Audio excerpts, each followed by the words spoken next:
नमस्कार सगळ्यांना. आणि आज खूप चांगला दिवस आहे. आज आषाढी एकादशी आहे.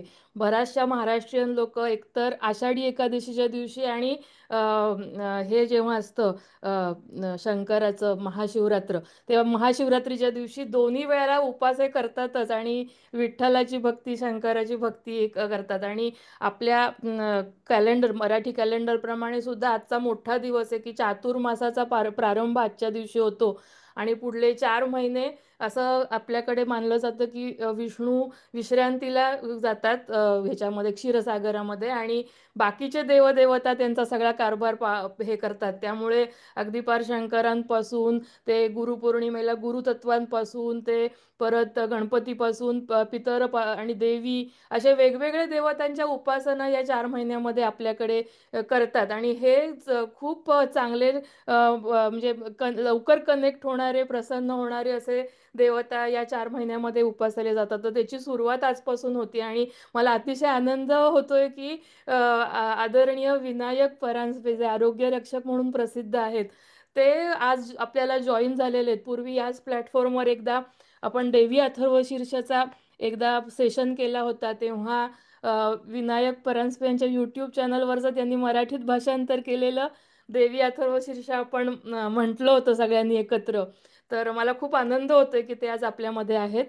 आपण नेहमीची प्रमाणे सुरुवात मेडिटेशन मध्ये पासून करू, पण आज स्पेशल एकादशी असल्यामुळे मला एक विठ्ठलाचा अभंग तुमच्याबरोबर शेअर करायला आवडेल सुरुवातीला.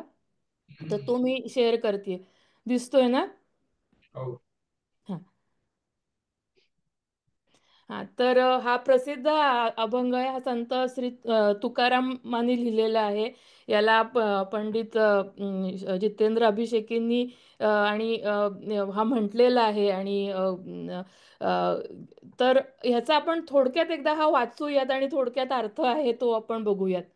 की बोलावा विठ्ठल, पाहावा विठ्ठल, करावा विठ्ठल जीव भाव. तर हे भक्ती मार्गामध्ये हा विठ्ठलाची भक्ती हा भक्त करतोय. आणि तुमच्या बोलण्यात चालण्यात पाहण्यात सगळ्या सगळ्याचा कनेक्शन तुम्ही त्या आदरणीय तत्वाशी विठ्ठल तत्वाशी हे करा. इथे त्यांनी भावार्थ पण इथे लिहिलेला आहे की विठ्ठल बोलावे पाहावे, जीवाचा जिवलग मित्र विठ्ठलालाच करावं. येणे सोसे मन झाले हाव भरी, परती माघारी घेत नाही. तर सोसे म्हणजे आग्रहाने, आणि हावभरी म्हणजे उत्कंठा लागली, हाव म्हणजे अगदी खूप पाहिजे असं. की आता मनाला विठ्ठलाची ओढ लागली, विठ्ठल हवा, विठ्ठल नाम हवं, विठ्ठल तत्व हवं, परमात्मा तत्व हवं, असं मनाने खूप घेतलं. आणि आता परत फिरणं नाही. मग काय होतं? बंधनापासून उकलली गाठी, देता आली मिठी सावकाशे. तर बंधन ही संकल्पना मोक्षामध्ये आहे की आपण संसारामध्ये अटॅचमेंट होते, आसक्ती होते, आपल्याला काही काही गोष्टींशी खूप आपण जोडले जातो. मग ते जोडलं गेल्यामुळे मग राग येते, कधी भीती, कधी अँझायटी, स्ट्रेस, अशा सगळ्या गोष्टींमध्ये अडकतो. त्याला बंधन म्हटलंय. पण त्या बंधनापासून मी थोडा लांब झालो. त्या साक्षीभावामध्ये जाऊन त्या साक्षीभावातून मी विठ्ठलाच्या नामापर्यंत पोचलो. त्या विठ्ठलाच्या नामामध्ये मी माझा मी समर्पित केला. मी त्याच्याशी माझा मी त्याच्याशी विठ्ठलाशी एकरूप झाला. त्यामुळे काय झालं तर सावकाश मिठी मारता आली विठ्ठलाला, म्हणजेच एकरूप होता आलं त्याच्याशी. तुका म्हणे देह भारीला विठ्ठले, काम क्रोधे केले घर रीते. आणि म्हणून काय झालं एकरूप झाल्यामुळे? की माझा देह माझं मन हे सगळं विठ्ठलमय झाल्यामुळे काम क्रोध हे रीत झालं. काम क्रोध रीत झाल्यामुळे ते एकरूप होता आलं. ते असे दोघांचे असे ते व्हाईस वर्सा इफेक्ट झाले. आणि मग सगळा बंधनापासून सुटका आणि काय म्हणतात तो सच्चित आनंदाचा लाभ घेता आला. तर असा हा विठ्ठलाचा अतिशय सुंदर अभंग आहे. तर तो आपण यूट्यूबवर कधी तो आपण ऐकू शकतो. तर मला त्याची सुरुवात करायची होती. मी तिथं स्टॉप शेअरिंग करते आणि आपण एक थोडक्यात मेडिटेशन करूयात. तर please sit comfortably. You can take few nice breaths to come inside your body.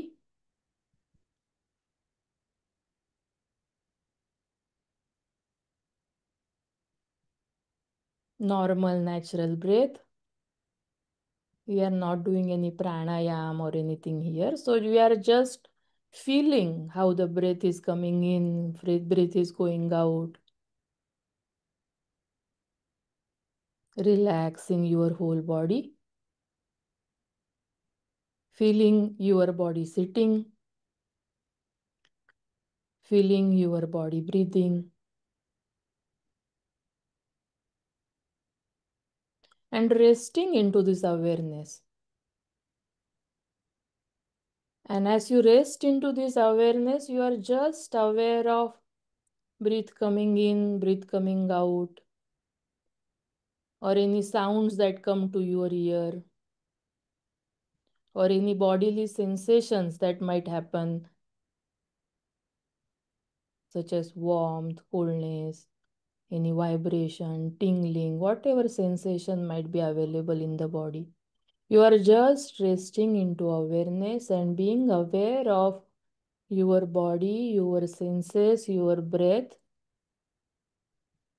and also mind. Our mind is very active. We have so many thoughts coming and going in the mind whole day and night. So while resting into awareness, just feeling what's happening in the mind. What is my mind state right now? We are witnessing, feeling our body and mind. Checking attitude. Is there any expectations or is any wanting or aversion?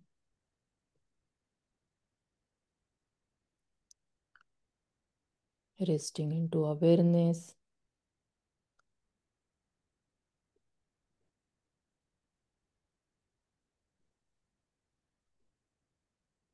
Feeling body, feeling mind.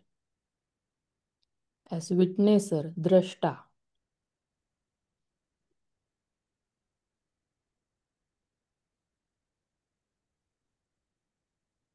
And if we give a name to this awareness, invitation is to be one with this awareness. We will give a saguna name to this awareness as Vithala. And we'll chant it few times.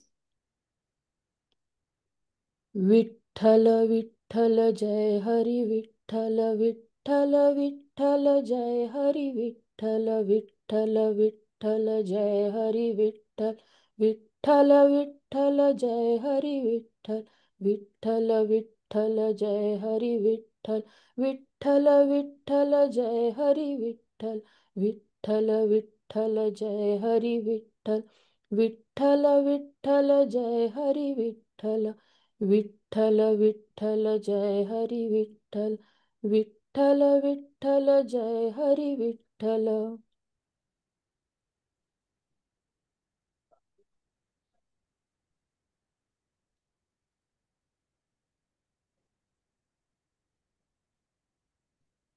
Slowly bringing attention to your body,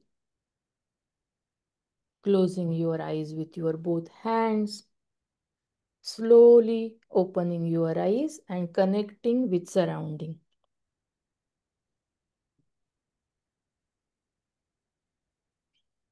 तर आपण विठ्ठल नावाचं केलं तर विठ्ठल मधला ठ हा शब्द आहे हे आपल्या शरीरामध्ये जी चक्र असतात त्यातल्या हार्ट चक्राशी आहे. त्यामुळे विठ्ठल नामाचा आपल्या आरोग्यावर सुद्धा, आपल्या हार्टच्या आरोग्यावर सुद्धा खूप चांगला उपयोग होत असतो. तर मी आता आपले आजचे वक्ते जे आहेत एक मिनिट.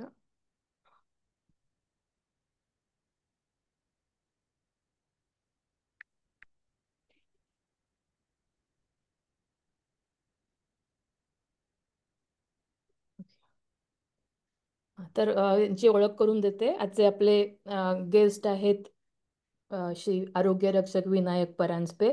तर त्यांनी विनायक परांजपे यांनी सुरुवातीला त्यांच्या करिअरमध्ये एका पेट्रोकेमिकल कंपनीमध्ये NOCIL मध्ये 25 वर्ष काम केलं आणि गेले 25 वर्ष ते ॲक्युपंक्चर थेरपिस्ट आणि त्याचबरोबर अनेक वेगवेगळ्या थेरपी त्यांची प्रॅक्टिस करत आहेत. he has 2 decades of clinical experience in various alternative therapies. त्याच्यामध्ये ॲक्युपंक्चर, ॲक्युप्रेशर, त्यानंतर doctor Bach flowers remedies, reiki, clinical hypnotism, handwriting analysis, practical astrology इत्यादी ह्या वेगवेगळ्या ऑल्टरनेटिव्ह थेरपीचा उपयोग करून त्यांनी अनेक रुग्णांना बरंही केलेलं आहे आणि याचं ट्रेनिंगही ते देतात. ही conducts classroom as well as online training for all these various therapies. He is a full-time acupuncture therapist and alternative therapist for last 25 years. आणि याच्याबद्दल Thane municipal corporation has acknowledged his work in the field of acupuncture and awarded him a prestigious Thane Gaurav Award in 2016. Also, Maharashtra Council Acupuncture has honored him as Honorable Teacher of Chinese Acupuncture. ते last 20 इयर्समध्ये त्यांनी अनेक अनेक विषयांवर या alternative therapies, acupuncture, acupressure या विषयावर अनेक ठिकाणी मोर दॅन 100 लेक्चर्स त्यांनी डिलिव्हर केलेली आहेत. त्यांचं यूट्यूब चॅनल खूप खूप उपयोगाचं आणि असं प्रसिद्ध आहे. त्याच्यावर मोर दॅन 400 व्हिडिओज आहेत, 10,000च्या वर सबस्क्रायबर आहेत आणि अतिशय सुंदर आहे. म्हणजे मनाच्या श्लोकांवरची त्यांची सिरीज मी स्वतः ऐकलेली आहे आणि त्याचा मला खूप खूप फायदा झाला. म्हणजे अतिशय मला मी त्यांचे आभार मानते त्याच्याबद्दल. खूप त्या व्हिडिओ यूट्यूब चॅनलचा अनेक लोकांना त्याचा खूप फायदा होत असतो. त्याच्यामध्ये अनेक संस्कृत स्तोत्रांचा त्यांनी अनुवाद केलेला आहे आणि त्यांचं यूट्यूब चॅनलची लिंक आपण परत शेअर करू ग्रुपवर. आणि मी आता विनंती करते आरोग्य रक्षक श्री विनायक परांजपे यांना की त्यांनी त्यांच्या भाषणाला सुरुवात करावी. धन्यवाद. हरिओम. हरि. आणि आजचा दिवस जो आहे तो आषाढी एकादशीचा आहे, पंढरपूरच्या यात्रेचा दिवस आहे. त्यामुळे पंढरपूरच्या विठ्ठलाचं नामस्मरण करण्याचा वारकरी संप्रदायाचा जो मंत्र आहे तो म्हणजे रामकृष्ण हरी, रामकृष्ण हरी, रामकृष्ण हरी. आणि हा मंत्र आहे, त्यांनी आपण सुरुवात करूया. सर्व श्रोत्यांना माझी विनंती आहे की त्यांनी आपले व्हिडिओ चालू ठेवलेत तर जास्ती बरं होईल. कारण मी अशा 1-2 माणसांसमोर बोलायला मला नाही आवडत, खरं सांगायचं तर. लोकांची एक्सप्रेशन माझ्यापर्यंत जी येत राहतात ना, त्यांनी मला खूप स्फूर्ती मिळते आणि त्याच्यातनं लोकांपर्यंत पोहोचण्याचा मी जास्तीत जास्त. कसं आहे की हे जे व्हिडिओ दिसतात, तुमचे चेहरे दिसतात, तुमचं हे दिसतं ना, त्याच्यावरनं मला कळतं की मी पोचतोय का नाही तुमच्यापर्यंत. आणि ह्या सगळ्या कार्यामध्ये सगळ्यात महत्वाचं असतं, मी माझ्याकडे बादलीभर आणि हांडाभर ज्ञान आहे ते तुमचे समोर कॉम्प्युटरमध्ये ओतायचं हे महत्वाचं नाहीये. मी जे काय 10 मिनिटं, 15 मिनिटं, अर्धा तास बोलीन ते तुमच्यापर्यंत पोचलं पाहिजे आणि तुम्हाला त्याचा वापर करताना आला पाहिजे. माझ्या दृष्टीने सगळ्यात महत्वाचं आहे. त्यामुळे थँक्यू व्हेरी मच. सगळ्यात एक मोठी आनंदाची गोष्ट मला दिसते आता इथे, याची नॉर्मली आमच्या भारतामधल्या ऑनलाईनला नसते, ती म्हणजे तुमच्या सगळ्यांचे चेहरे मला स्पष्ट दिसत आहेत. आमच्या इथे असं असतं की सगळ्यांचा लाईट कुठून तरी मागून असतो, कोणतरी कुठे असतो आणि कोण काय, म्हणजे ते सगळं कठीण असतं. पण तरी सुद्धा thanks you all. So let us begin. हरिओम. आजचा जो विषय आपला ॲक्युप्रेशर, ॲक्युपंक्चर याच्यातला, याच्यात ॲक्युप्रेशर आणि ॲक्युपंक्चर या 2 नावांकडे बघायचं नाहीये आपल्याला. ही 2 नावं वेगवेगळी नाहीयेत, एकाच याचे 2 दृष्टिकोन आहेत. मागचं श्रीकांत सरांच्या यांनी आणि एक लेक्चर झालं होतं त्याच्यात योगा आणि यांच्या तर ते एक मिनिट सगळ्यांना म्यूट केलं. ओके. तर त्या याच्यामध्ये मी म्हटलं होतं, तर त्याप्रमाणे आपण आता पुढे जाऊया. तर ॲक्युपंक्चर, ॲक्युप्रेशर बद्दल आपल्याला बऱ्याच लोकांना फारशी माहिती नसते किंवा जी माहिती असते ती पूर्णपणे नसते. याच्यामधली जनरली लोकांना जी माहिती असते ती अशी असते की ॲक्युप्रेशर, ॲक्युपंक्चर म्हणजे काय, तर कुठेतरी दाबायचं, कुठेतरी दाबायचं, कुठेतरी आपल्याला काय म्हणून सुई टोचायची, काहीतरी करायचं आणि माणूस बरा होतो. परंतु माझा याच्याकडे बघण्याचा जो दृष्टिकोन आहे आणि गेली 15-20 वर्ष माझं जे कार्य चालू आहे ते अशा दृष्टीने कार्य माझं चालू आहे की हे जे ॲक्युपंक्चर, ॲक्युप्रेशरची जी पद्धती आहे ती आपण कोणाकडे जाऊन ट्रीटमेंट घेण्यासाठी फक्त नाहीये. एकेकाळी आपल्याकडे तुम्हाला जी आता सिनियर सिटीजन तुम्ही मला बरेच दिसता इथे, तर सगळ्यांना माहिती असेल एकेकाळी भारतामध्ये प्रामुख्याने वैद्यक परंपरा होती. वैद्यक परंपरा म्हणजे आपल्याकडे कोणाला काही झालं तर वैद्याकडे जायचं, मग तो नाडी परीक्षा करणार आणि मग पथ्य पाणी सांगणार, काढे देणार, पुड्या देणार वगैरे वगैरे असं व्हायचं. परंतु दरवेळेला आपल्याला त्या काळामध्ये दरवेळेला आपल्याला डॉक्टरकडे वैद्यांकडे धावायला नाही लागायचं. आणि त्याच्यामागचं कारण होतं आपल्या घरामध्ये असणारे जे किचन मध्ये असणारे जे पदार्थ आहेत त्याला आजीबाईची पोटली म्हणायचे किंवा आजीबाईचा वटवा म्हणायचे आणि त्याच्यातलं काहीतरी काढून मुलांना दिलं की मुलांचं बरं व्हायचं, मोठ्या माणसांचं सुद्धा बरं व्हायचं. आमच्या लहानपणी मला आठवत आहे कधी बँडेडची पट्टी नाही लावायला लागली, हळद लावायची आणि परत खेळायला जायचं. या साध्या सोप्या सोप्या ज्या गोष्टी आपल्या परंपरेमध्ये आहेत ना, त्या तीच परंपरा अॅक्युपंक्चरच्या मार्फत लोकांना पोहोचवण्यासाठी माझा हे सगळं काही जे माझं कार्य आहे ते करतोय. हे प्रत्येक घरात पोचलं पाहिजे. आणि कशासाठी पोचलं पाहिजे तर प्रत्येक घरामध्ये ते वापरताना आलं पाहिजे. ह्या ह्याच्यासाठी काही फार मोठं लागतं असं नाही, काही बेसिक कन्सेप्ट त्याच्या ज्या आहेत तेवढ्या आपल्याला क्लिअर असल्या ना की खूप काम सोपं होऊ शकतं. त्यामुळे उद्देश माझा आहे की मी जे काही तुम्हाला 5-7 पॉईंट दाखवेल ते तुम्ही प्रत्यक्ष वापरावेत आणि ते वापरण्यासाठी लागणारी जी काय म्हणतो मानसिकता आहे ना ती मी तयार करण्याचंच काम करतोय. तर सगळ्यात पहिल्यांदा आपल्याला प्रश्न येतो कुठच्याही आपण सध्याच्या जगात जो आहोत ते म्हणजे सायन्सच्या जगामध्ये आहोत आणि कुठच्याही दुसरी गोष्ट आहे ते म्हणजे आपल्याला सगळ्या गोष्टी लॉजिकल लागतात. त्याच्यामुळे ह्या सगळ्याकडे बघण्याचा दृष्टिकोन जो आहे तो अॅक्युपंक्चर अॅक्युप्रेशर याच्याबद्दलची माहिती आपल्याला घेताना ते नुसतं इकडे दाबलं की हे बरं होतं, तिकडे दाबलं की ते बरं होतं वगैरे वगैरे असं नाहीये. त्याच्या पलीकडे जे काय आहे ना ते मी तुम्हाला तुमच्यापर्यंत पोहोचवायचा प्रयत्न करतोय. तर हे जे अॅक्युपंक्चर अॅक्युपंक्चर सायन्स आहे आलं कसं आणि आलं कुठून. भारत आपल्या जगातल्या सर्वच संस्कृतींमध्ये कुठेतरी प्रत्येक माणसाला म्हणजे ज्या संस्कृतीमधल्या त्या त्या लोकांना आजारपणातून मुक्त होण्यासाठी काही ना काहीतरी हवं असायचं आणि प्रत्येक संस्कृतीने आपापल्या पद्धतीने त्याची काहीतरी बांधणी आणि निर्मिती केली.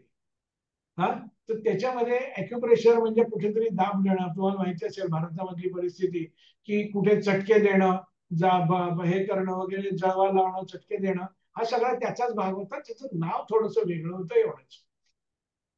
तर हे अॅक्युपंक्चर अॅक्युप्रेशर हे जे शास्त्र आहे ते चायनामधनं आपल्याकडे आलेलं आहे आणि चीनमध्ये ते जवळजवळ 2,000-2,500 वर्ष ते 3,000-3,500 वर्षापर्यंत पासून ते वापरामधलं असणारं हे अॅक्युपंक्चर अॅक्युप्रेशरचं शास्त्र आहे. याची सुरुवात मोठी रंजक आहे आणि सुरुवात आणि माझा नेहमी बोलण्याचा जो शिकवण्याचं जे तंत्र असतं ते म्हणजे गोष्टी सांगणं आणि गोष्टी मनाला आवडतात त्यामुळे गोष्टी सांगून तुमच्यापर्यंत पोहोचणं हा माझा त्याच्यातला उद्देश असणार आहे. तर ही सुरुवात झाली कशी तर साधारण 3-3.5 हजार वर्षापूर्वी एक सैनिक, त्या काळात सैन्य युद्ध चालायचे आणि त्या काळची युद्ध म्हणजे तलवारी हात आणि ढाल तलवार वगैरे बाण वगैरे चालायची. तर ही जी युद्ध चाललं होतं एका युद्धावरनं एक माणूस परत आला, सैनिक परत आला आणि आल्यावरती लोकांना तो सांगायला लागला की मला आता चांगलं दिसायला लागलं. लोक म्हणायचे अरे लोक युद्धावरनं येतात त्यावेळेस त्यांचा हात जातो, पाय जातो आणि शरीराला काहीतरी इजा झालेली असते आणि तू सांगतोस तुला दिसायला लागलं, हा तुझा मूर्खपणा आहे. परंतु तो काही बोलायचं थांबत नव्हता. याचं कारण त्याचा प्रत्यक्ष अनुभव तो होता आणि तो सांगत होता. लोक म्हणायचे तुझा डोळे नाही सुधारले, तुझं डोकं बिघडलंय, तुझी बुद्धी बिघडली, तुला कळत नाहीये तुला काय आहे ते, तू भलतोच काहीतरी, त्याला काय म्हणतात ना हल्लीच्या जगातला शब्द आहे त्याला प्लासिबो, आपण मानलं म्हणून आपण ते झालं, असं असं काहीतरी तुला आहे. परंतु तो सांगायचा थांबत नव्हता आणि त्या गावातला एक वैद्य जो होता ज्याला मी म्हणतो तो खरा सायंटिस्ट होता. सायन्स म्हणजे काय हल्लीच्या जगात आपल्या सायन्स म्हणजे काय म्हटलं जातं, स्टॅटिस्टिक्स देणं, 10% बरे झाले, 20% बरे झाले, 50% बरे झाले वगैरे. सायन्स म्हणजे स्टॅटिस्टिक्स हा सायन्सचा एक भाग आहे आणि सगळ्यात शेवटचा भाग आहे. पण सायन्स म्हणजे काय तर जी गोष्ट आपल्या समोर आहे ती तपासून बघणं आणि ती तपासून बघण्यासाठी त्याच्यासाठी काहीतरी प्रयोगांची मांडणी करणं.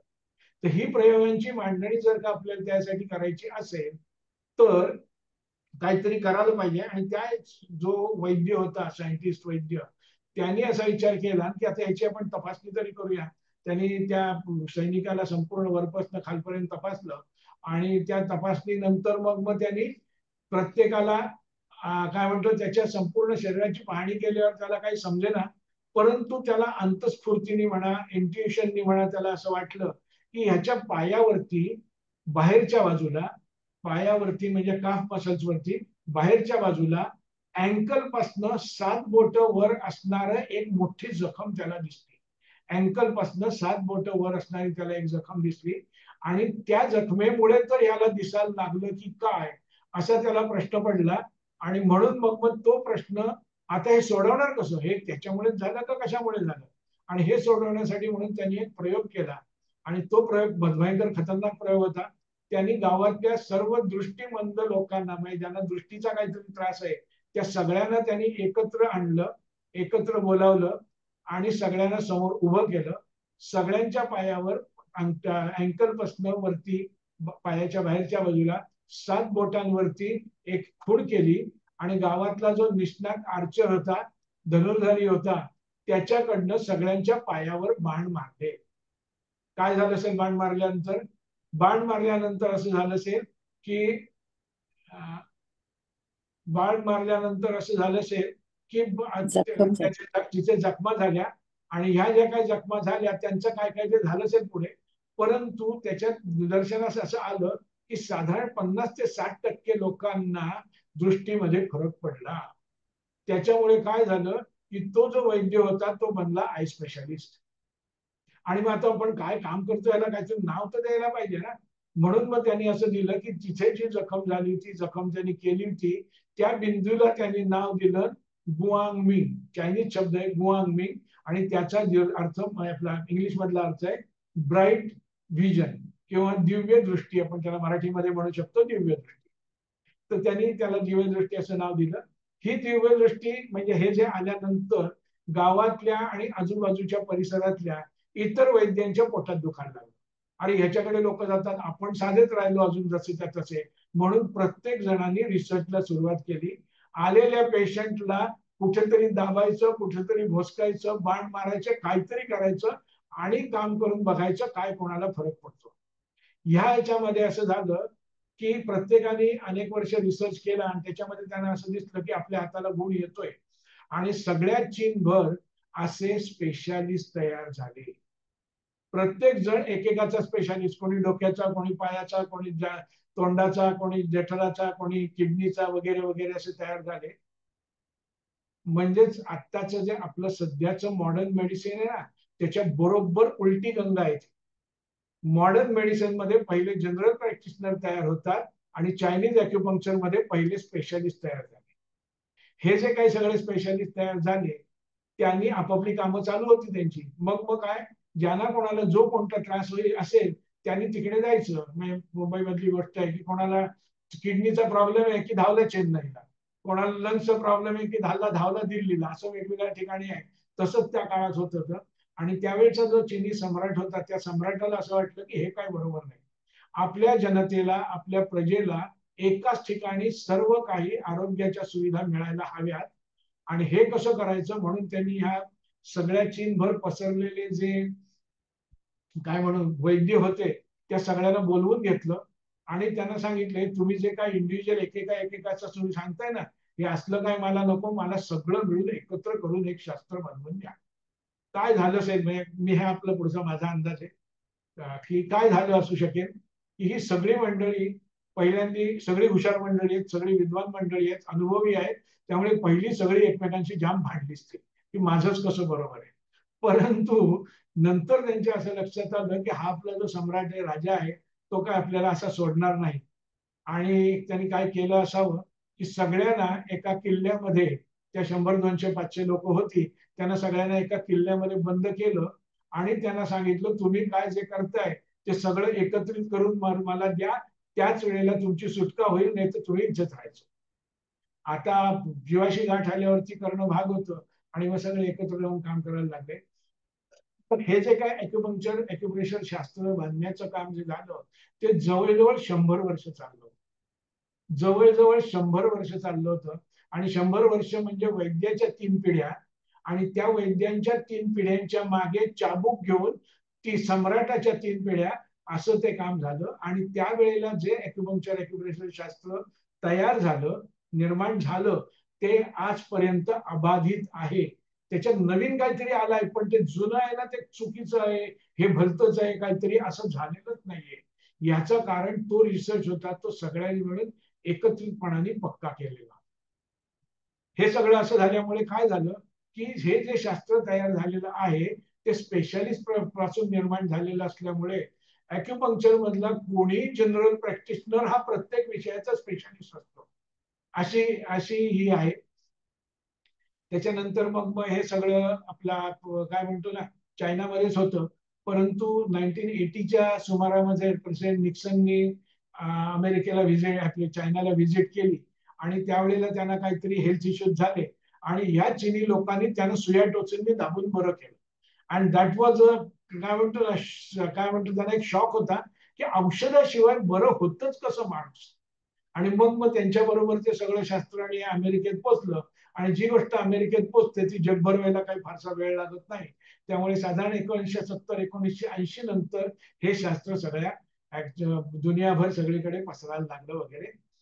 तर आता आपण सगळ्यात महत्वाचं हे सगळं बोलल्यानंतर की हे जे काही शास्त्र आहे ते नक्की आहे काय, याचा माझा जो शिकवण्याचा, माझा जो सांगण्याचा उद्देश असतो तो असा असतो की नुसतं अमक्यासाठी अमका पॉईंट लावा हा नव्हे, तुम्ही समजून घ्या, पटलं तर करा, नाही पटलं तर सोडून द्या, काही जरूर नाही काय करायची.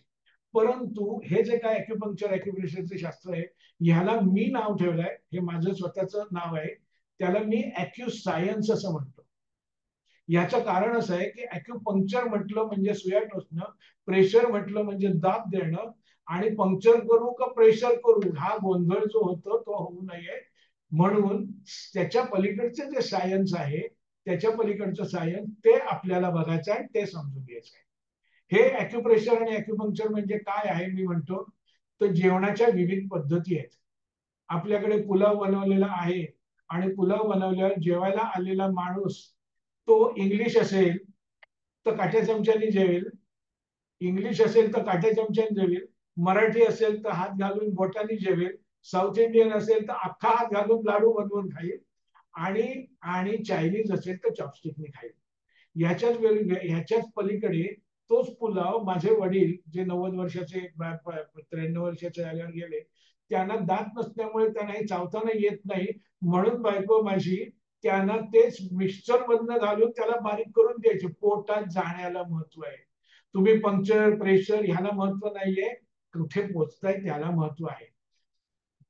ओके, तर ही अॅक्युस, त्याच्यामुळे मी जे बोलतोय त्याच्यामध्ये पंक्चर प्रेशर हा भेद नाहीये. पंक्चर प्रेशर सब एक ही बात आहे, एकाच ठिकाणच्या सगळ्या गोष्टी आहेत. ओके, आता आपण पुढच्या याच्याकडे जाऊया की हे सगळं आहे वगैरे सगळं ठीक आहे, पण कशावर काय खरं कशावर नाही. तर त्यासाठी मी सांगतो की आपल्या सर्वसामान्य कोणत्याही मुलांना किंवा कोणत्याही शाळेत जाणाऱ्यांना जर का प्रश्न विचारला की हे शरीर कोण चालवतं, हे शरीर कोण चालवतं, आणि ह्याचं उत्तर ताबडतोब येतं, ब्रेन चालवतो. शरीरातल्या ब्रेन कडनं शरीराच्या वेगवेगळ्या भागांना ऍक्टिव्हिटी कमांड्स मिळतात, त्यांच्याकडनं फीडबॅक मिळतात, आणि ही सगळी शरीराची ऍक्टिव्हिटी ब्रेनमुळे चालते. परफेक्ट. पण विचार करा, एक माणूस रस्त्याने जातोय आणि मागून एक गाडी आली, त्यांनी त्याला धाडकन उडवलं, लागलं त्याला काहीच नाही म्हणावं तसं, परंतु तो खाली पडला आणि त्याची हालचाल बंद झाली. मग तो हलत नाहीये, बोलत नाहीये, काही नाहीये, त्या बिरबलाच्या गोष्टीतल्या पोपटासारखं. परंतु मग झालाय काय नक्की, तर त्या माणसाच्या बाबतीत काय झालं की ब्रेन जागेवर आहे, शरीरातले सगळे ऑर्गन जागेवर आहेत. अरे सगळं जागेवर आहे, मग ब्रेन तुमचं काम करतो ना, ब्रेन सगळ्या शरीराला चालवतो, मग तो का नाही चालवत आहे? याचं कारण आपल्या सर्वसामान्य माणसांना माहिती असतं. ते म्हणजे हे कसं आहे की ही गोष्ट आपला ब्रेन, त्याला चालवणार कोणतरी आहे आतमध्ये की जे चालवतं, आणि त्याला आपण काय म्हणतो, सर्वसामान्य म्हणतो त्याला मराठीमध्ये म्हणतो प्राण, जीव, प्राण, आत्मा वगैरे नावं आहेत त्याला. चायनीज मध्ये त्याला ची असं म्हटलं जातं, जॅपनीज मध्ये की म्हटलं जातं, कोरियन भाषेत की म्हटलं जातं, इंग्लिश मध्ये त्याला सोल एनर्जी म्हटलं जातं, वगैरे वगैरे वगैरे वगैरे. पण सर्वाचा अर्थ काय आहे की शरीरातले हे जे काय ऑर्गन्स आहेत, शरीरातली जी काय वेगवेगळ्या सिस्टीम्स आहेत, त्या सगळ्यांच्या मागचा ड्रायव्हिंग फोर्स जो आहे तो म्हणजे आतली प्राणशक्ती, आतली चित शक्ती वगैरे वगैरे जी काय नावं देतील, बरोबर. म्हणजे मग मग काय होतं की ती चित शक्ती, ती प्राणशक्ती काम करत नाहीये म्हणून काहीतरी होतं. आता ही जी प्राणशक्ती आहे, ही जी काही चितशक्ती आहे, ही ची आहे, ही ची तिला काम करायचं म्हणजे वेगवेगळ्या ठिकाणी जायला पाहिजे ना, शेवटी तिला पोचायला पाहिजे. म्हणजेच काय की ही जी काय प्राणशक्ती असते ती शरीरातल्या वेगवेगळ्या ऑर्गन्स पर्यंत जाते आणि त्यांना काय काय त्या इन्स्ट्रक्शन देते. ब्रेन इन्स्ट्रक्शन देतो म्हणतो, परंतु ही ची ऍक्च्युअली इन्स्ट्रक्शन देते आणि ची त्याला सांगते की आता तुम्ही हे काम करायचं आहे. त्यामुळे प्रत्येक ठिकाणची कामं करण्यासाठी ची. आता समजा जर का काहीतरी कारणामुळे आपण असं म्हणूया ची म्हणजे माणसासारखीच आहे आणि तिला रस्त्याने जायचं आहे. कुठे जायचं तर रस्त्याने जायला लागतं ना. आता त्या जाण्याच्या रस्त्यावरती जर का ट्रॅफिक जॅम झालं तर काय होईल? नाही पोहोचू शकणार, बरोबर. आणि ज्या वेळेला रस्त्यावरती ट्रॅफिक जॅम होतो, युएस मध्ये, माझा मुलगा युएस मध्ये राहतो, तिथे अशी परिस्थिती बघितली नाही. परंतु भारतामध्ये जी परिस्थिती होते की ट्रॅफिक जॅम झाला की सगळे पॅ पॅ पॅ पॅ बोंबलत राहतात. कारण काय, ते सगळ्यांना पुढे जायचं असतं, अडकलेलं असतं, ते चालायचं असतं. तर शरीरामध्ये असलेलं दुखणं म्हणजे काय, तर या चीचा, या प्राणशक्तीचा ट्रॅफिक जॅम. साधी सोपी गोष्ट आहे. मग आता ट्रॅफिक जॅम काढण्यासाठी पोलीस काय करतात? ट्रॅफिक जॅम काढण्यासाठी पोलीस काय करतात, जी टोईंग व्हॅन किंवा जी काय आहे तिला तिथपर्यंत घेऊन जातात आणि ते जे काय उलट सुलट झालंय, काय पडलेलं ऍक्सिडेंट झालाय, त्याला मोकळं करून बाहेर काढतात, बरोबर. परंतु आता हेच आपल्याला म्हणजेच काय की हे जे काय पोलीस करतात ना, तेच अॅक्युपंक्चर मध्ये केलं जातं. आणि म्हणून मग मग काय केलं जातं की तिथपर्यंत पोचायचं झालं जसं पोलिसांच्या बाबतीत, की त्यांना तिथपर्यंत पोचायला ट्रॅफिक मधनं ती टोईंग व्हॅन गेली तर पाहिजे ना. म्हणून मग ते काय करतात, ट्रॅफिक डायव्हर्ट करतात की आहे तो ट्रॅफिक दुसरीकडनं जाऊ दे, मला जरा मोकळीक मिळू दे. तसंच अॅक्युपंक्चर मधले जे काम आहेत, विविध पॉइंट्स आहेत, ते सगळ्यांचं काम करताना एक बेसिक प्रिन्सिपल तुम्ही सर्वसामान्य जी काय म्हणतो ना, माणसं आहात, सगळी सर्वसामान्य लोक आहेत, त्यांनी एक लक्षात ठेवा, जिथे प्रॉब्लेम आहे तिथली प्राणशक्ती हल्ली पाहिजे. आपण काय करतो, लहानपणापासूनची गोष्ट आहे आपली, डोकं दुखायला लागल्यावर कुठे आराम देतो? डोक्याला. हात दुखत असलं तर हात चेपतो, पाय दुखत असलं पाय चेपतो, पाठ दुखत असली पाठ चेपतो. दुसरं काय करतो? अरे म्हणजे हे नॅचरल आहे, काही शिकण्याची पण गरज नाहीये. थोडक्यात म्हणजे काय, जिथे दुखतंय तिथे दाबायचं. आणि म्हणून मग मग मी त्याला मराठीमध्ये आपल्या इथे टीव्ही शो चालायचा, खुपते तिथे गुप्ते. खुपते तिथे गुप्ते असा शो होता. म्हणून माझ्या कोर्समध्ये मी सांगतो, दुखते तिथे खूप असते, जिथे दुखते तिथे खुपसायचं. त्यामुळे जिथे ट्रॅफिक जॅम झालेलं आहे त्याला मोकळं करायचं आहे हो. बरं, हा ट्रॅफिक जॅम झालेला मोकळा करताना सगळ्यात पहिली महत्वाची गोष्ट आहे की जेवढ्या लवकर करू तेवढं चांगलं. त्यामुळे झाल्या झाल्या तुम्ही जर का काही केलं तर त्याचा गुण ताबडतोब दिसतो. आणि म्हणून मी म्हणतो की प्रत्येक घरामध्ये हे अॅक्युप्रेशरचं जे शास्त्र आहे किंवा अॅक्युसायन्स शास्त्र आहे ना, हे फर्स्ट एड सारखं वापरण्यात आलं पाहिजे. फर्स्ट एड याचा अर्थ ऍक्सिडेंट झाल्यावरती काय मोडतोड झाल्यावर करायचं नव्हे. फर्स्ट एड याचा अर्थ सिमटम दिसली की लगेच करायची. आणि काय करायचं, जिथे काही झालेलं आहे तिथे काहीतरी करायचं. मग काय करायचंय तुमच्यावरती आहे, तुम्ही दाब द्या, फूक मार, दाब द्या, टोचा, चटके द्या किंवा फूक मारा तरी माणसं बरी होतील. याच्या मागचं कारण ती त्याच्या पलीकडची जी प्राणशक्ती आहे, तीच शक्ती आहे, तिला चालना मिळाली की बरी होईल.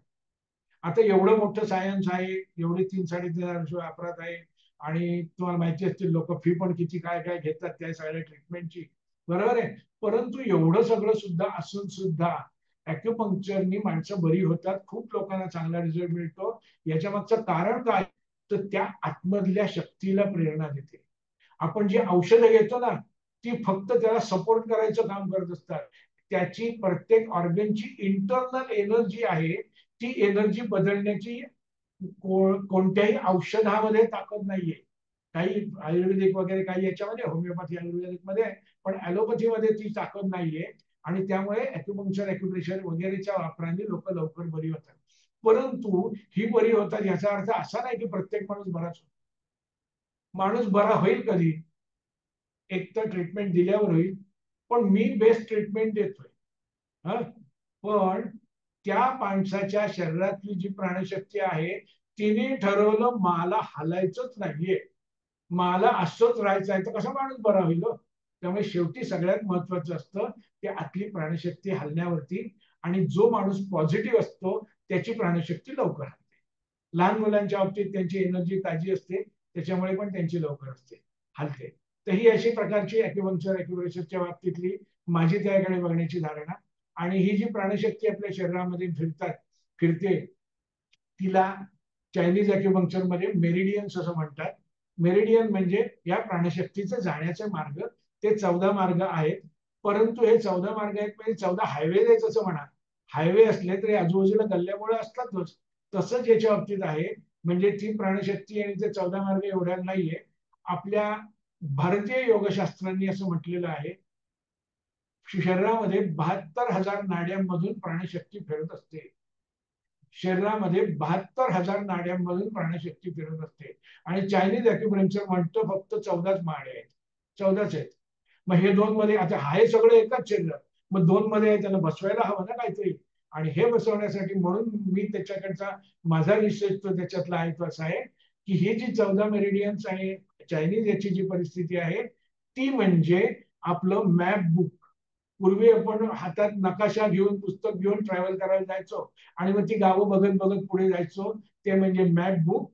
आणि 72,000 नाड्या म्हणजे गुगल मॅप्स. 72,000 नाड्या म्हणजे गुगल मॅप्स. गुगल मॅप मध्ये तुम्ही रस्ता चुकला तरी बाजूची गल्ली दिसते आणि तुम्ही पाहू शकता. त्याच्यामुळे अॅक्युपंक्चर अॅक्युप्रेशर करत असताना माझ्याकडनं जे कोणी शिकतात त्यांच्यासाठी घाबरायचं कारण नाही. त्या प्राणशक्तीला त्याची शक्तीला माहिती आहे काय करायचं. त्यामुळे थोडं इकडे तिकडे झालं म्हणून गल्ली चुकली म्हणून काही होत नाही, ते पुन्हा योग्य भागेला पोहोचतात. ओके. तर ही थोडक्यात अशा प्रकारची पद्धत. त्यामुळे करायचं काय आता तुम्ही, करायचं काय, जिथे काही असेल तिथे काय करायचं. एक आता उदाहरण म्हणून सांगतो तुम्हाला, दाखवतोय प्रॅक्टिकल. दिसत असेल तुम्हाला इथे माझ्या गळ्याला खालती एक काहीतरी लावलेलं दिसतंय का? हो हो दिसतंय. हा, हे जे गळ्याला लावलेलं आहे ते कशासाठी लावलं मी? ही प्रेस नीडल आहे, ही प्रेस नीडल आहे. हे गळ्याला मी कशासाठी लावलं? तर मला 2-2, 4-4 तास बोलायचं असतं. त्याच्या गळ्यावरती ताण येतो. मग त्या गळ्यावरती ताण येतो, तिथली एनर्जी मोकळी ठेवण्यासाठी तिथे काहीतरी चिकटवायचं. तुम्हाला जे कशाला कुठे त्रास असेल त्याला तिथे लावायचा. ऍडव्हान्स मध्ये मी लावून ठेवतो, ज्यावेळेस लेक्चर असतो त्यावेळेस मी ऍडव्हान्स मध्ये लावून ठेवतो. ओके. तर हे जे काय करायचं ते खूप सोपं आहे. ही जी काही चिकटवण्याच्या गोष्टी आहेत त्या भारतामध्ये इथे मिळतात. युएस मधल्या मी अमेझॉन युएस मध्ये मी सर्च केलं आणि तिथे अशाच प्रकाराने प्रेस करायची ही लावलेली आहेत. काय म्हणतो सॉरी, त्या सीड्स मिळतात. त्याची लिंक मी अंजली ताईंना मी पाठवीन. त्या मग मग तुम्ही सगळ्यांना द्या, कारण ते काम अतिशय सोपं आहे. आणि झाल्या केलं ना की त्याचा रिझल्ट 10 मिनिटात 15 मिनिटात तासाभरात दिसायला लागेल जे काय आहे त्याचा. फक्त काय करायचं, हे आपण लावतो ह्याला काही दाबत बिबत बसायचं नाही, काही करायचं नाही. एकदा लावलेली गोष्ट 8-10 तास ठेवून द्यायची. त्या एनर्जीला काम करण्यासाठी तिला याच्यासाठी थोडासा मोकळा द्यायचा. ओके. तर ही आपली अशा प्रकाराने आपली अॅक्युपंक्चर ह्याला म्हणून मी म्हणतो अॅक्युसायन्स. तुम्ही पंक्चर करता, प्रेशर करता, ह्याला काही महत्व नाहीये. की आतली प्राणशक्ती हल्ली पाहिजे बस.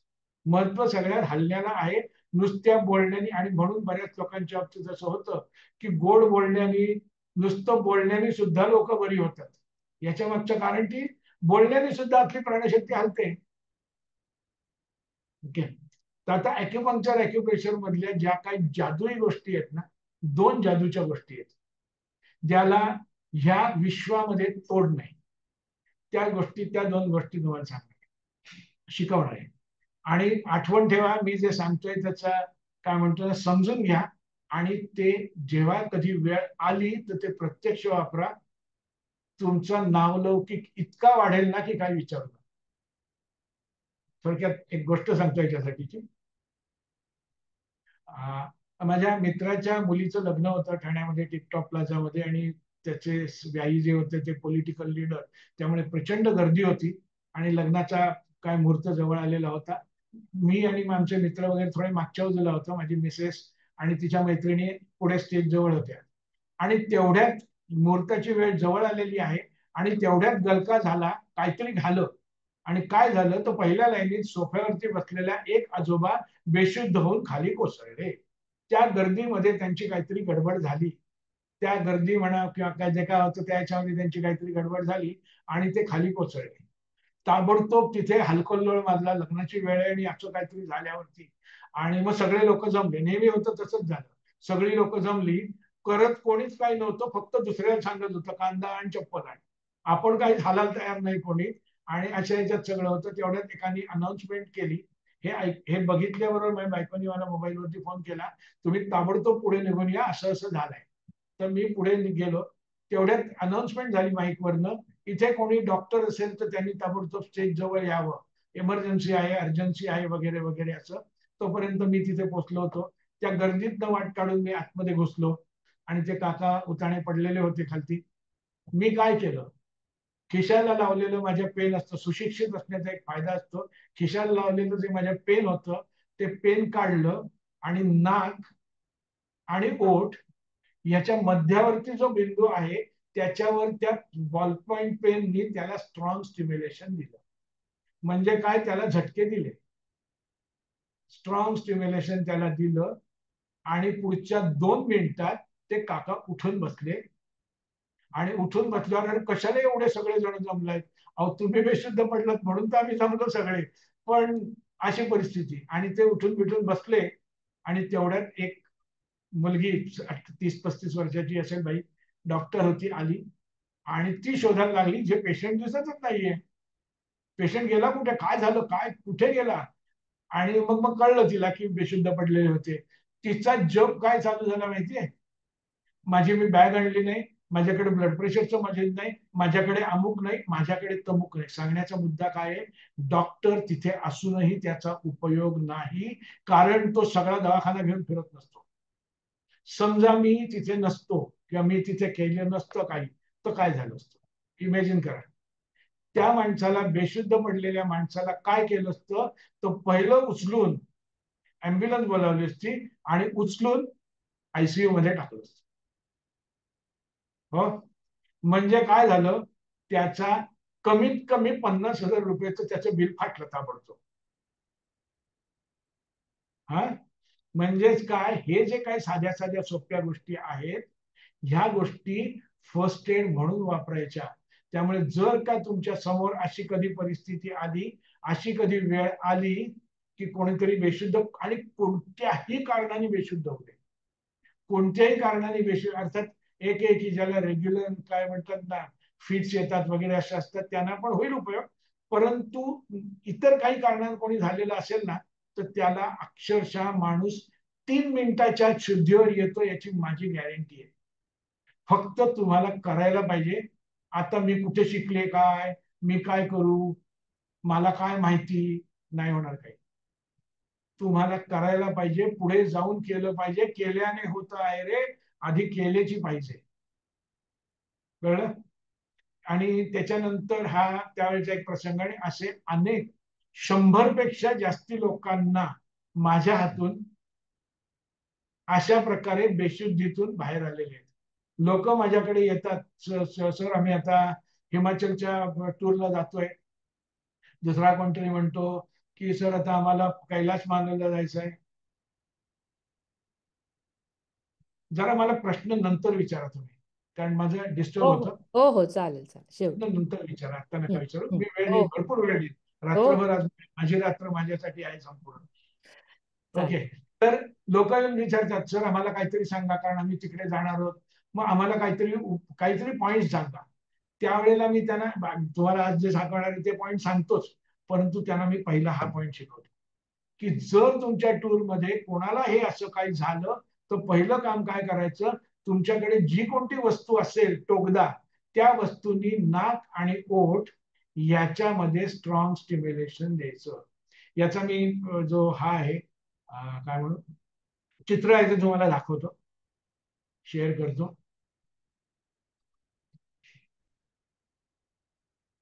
हे जे चित्र इथे दाखवले, ब्ल्यू स्पॉट जो दाखवलेला आहे, हा जो ब्ल्यू स्पॉट आहे नाक आणखी ओठ याच्या मधला, हा ब्ल्यू स्पॉट आहे, तो त्याचा आहे. आणि तुमच्या हातामध्ये जे काही असेल ते म्हणजे बॉलपेन चालेल, हेअर पिन चालेल, सेफ्टी पिन चालेल, कानातली जी असतात त्याला मागे टोकं असतात ते चालेल, काड्यापेटीची काडी चालेल, रस्त्यातला काटा चालेल, कशानेही त्या ठिकाणी स्ट्रॉंग स्टिम्युलेशन दिलं की माणूस 2 ते 3 मिनिटात शुद्धीवर येतोच. ओके, बघितलं, क्लिअर झालं? Very good. तर हे असं या पॉइंटला इथे स्टिम्युलेशन देत. आता हे लक्षात ठेवायचं कसं? लक्षात ठेवायचं म्हणजे लक्षात राहायला चायनीज मध्ये जे आहेत ना पॉइंट्स आहेत त्या सगळ्या पॉइंट्सना नावं आहेत. नावं आहेत म्हणजे एक नंबरिंग सिस्टीम आहे, पण ती वेस्टर्न लोकांनी दिलेली आहे. परंतु ओरिजिनल चायनीज मधली जी सिस्टीम आहे ना ती नावांची आहे आणि ती त्याची काम सांगणारी आहे. जसं पहिला जो पॉइंट आपण बघितला पायावरचा, दृष्टी सुधारणारा दिव्य दृष्टी. दिव्य दृष्टी म्हटलं की त्याची कामच सगळी समजतात ना, त्यामुळे पाठबीट काय करायला लागतच नाही.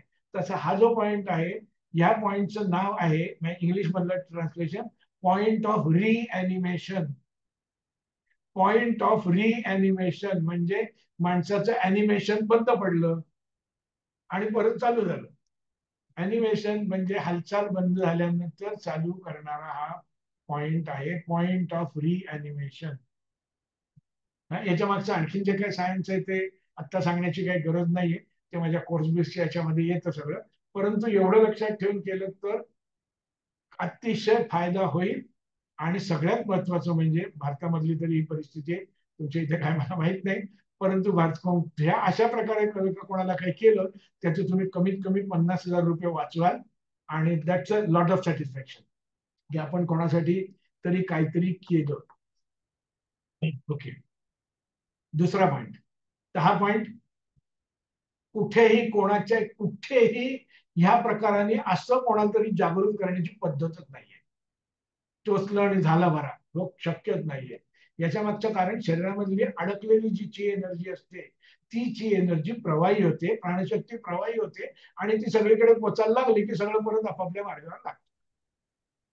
दुसरी गोष्ट, तिला तर जगात तोड नाही म्हणजे बिलकुलच नाही. एक गोष्ट सांगतो, हा जो पॉइंट मी सांगतोय पुन्हा मी सगळ्यांना हो सांगतोय, हो, आपण प्रश्न मला नंतर घेऊ. लोक जस्ट याच्यात लिहून ठेवतात आणि आम्ही नंतर तुम्हाला विचारू ते. नंतर प्रश्न विचारा, प्लीज डिस्टर्ब करू नका का माझी ही जाते, काय म्हणतो ना बोलण्याची ही असते ती जाते माझी त्या याच्यामध्ये. ओके, तर तर हा जो पॉइंट आहे, पुढचा पॉइंट आहे, त्याची एक गोष्ट सांगतो मी. हा जो पॉइंट आहे ते काही 2-4 पॉइंट मी प्रत्येक माझ्या लेक्चरमध्ये मी शिकवत असतो. एक स्वास्थ्य कीर्तन नावाचा मी एक कार्यक्रम करायचो पूर्वी, कीर्तनासारखं ॲक्युप्रेशर शिकवणं असा कार्यक्रम. त्यात माझीच लिहिलेली गाणी आणखी वगैरे वगैरे असं सगळं होतं त्याच्यामध्ये. आता करोनापासून ते बंद झालं. तर त्या कार्यक्रमात मी पॉइंट शिकवायचो. मला एका बाईंचा फोन आला की सर मला तुम्हाला भेटायला यायचं आहे, कधी येऊ? म्हटलं मी संध्याकाळी क्लिनिकमध्ये असतो त्यावेळेला या. म्हटलं काय नाव? मला नाव आठवत नव्हतं, काही नाही. म्हटलं कोण काय, आता काय माहिती कशासाठी कोणाला भेटायला यायचं आहे. ती बाई आली आणि तिने माझ्या हातात 1 किलो पेढ्यांचा बॉक्स ठेवला. म्हटलं पेढ्यांचा बॉक्स, आपली ओळख नाही काय नाही, मुलगा पास झाला, काय झालं काय, मला काहीच कल्पना येईना. म्हटलं काय झालं काय? हो म्हणे सांगते तुम्हाला. तुम्ही म्हणे अमुक अमुक ठिकाणी लेक्चर दिलं, त्यावेळेला मी आलेली होते, त्यावेळेला मी तुमचं एक पुस्तक पण घेतलं होतं, मग मी शिकले, मी घरी वापरायला लागले आणि त्यावेळेला वापरायला लागल्यावर मला घरच्यांकडे म्हणजे घरी वापरताना मला चांगल्यापैकी त्याचा गुण दिसत होता. नंतर मग अशी परिस्थिती झाली की तिची मुलगी ऑस्ट्रेलियाला असते आणि तिच्या मुलीच्या बाळणपणासाठी म्हणून हिला ऑस्ट्रेलियाला जायची वेळ आहे. ऑस्ट्रेलियाला गेल्यावरती मग अशी आली होती परिस्थिती मुलीची की तिला काहीतरी लेबर पेन्स येत नव्हत्या, असं काहीतरी झालं होतं आणि डॉक्टरने सांगितलं होतं की आपण 2 तास वाट बघू आणि नाही जर का लेबर पेन्स आल्या तर आपल्याला सिझेरियन करायला लागेल, त्याच्याशिवाय काय इलाज नाही. हे सगळं तिथली परिस्थिती होती. त्यावेळेला त्या बाईला आठवलं मी त्या लेक्चरमध्ये सांगितलेला एक पॉइंट जो करंगळीच्या पायाच्या करंगळीच्या बाहेरच्या बाजूला आहे. पॉइंटचं लोकेशन पण मी शेअर करतो आता आधीच.